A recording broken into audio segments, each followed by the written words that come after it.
Surxon jamoasi va nihoyat o'z mashg'ulotlarini Termiz shahrida boshlamoqda. Jamoa o'z uyiga qaytdi.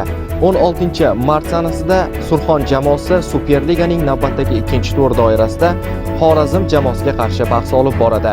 Jamoa ayni paytda Termizda o'z mashg'ulotlarini olib bormoqda va bugungi mashg'ulotlar ham Surxon arenaning zaxira maydonida bo'lib o'tadi.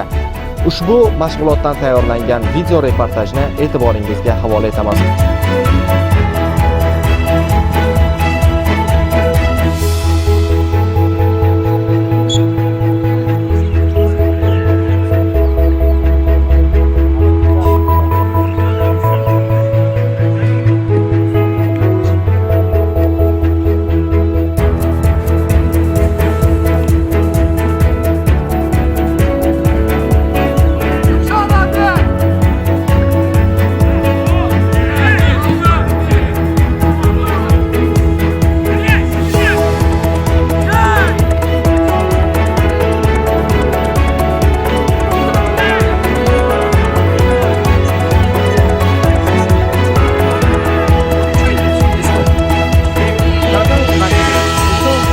Birinchi tur o'tkaza oldik.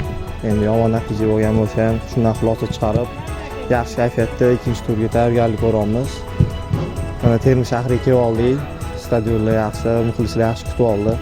Xudo xolasa endi ikkinchi turda o'zimiz uyda muxlislarni xursand qilishga harakat qilamiz. Mashg'ulotlar a'lo darajada o'tmoqda.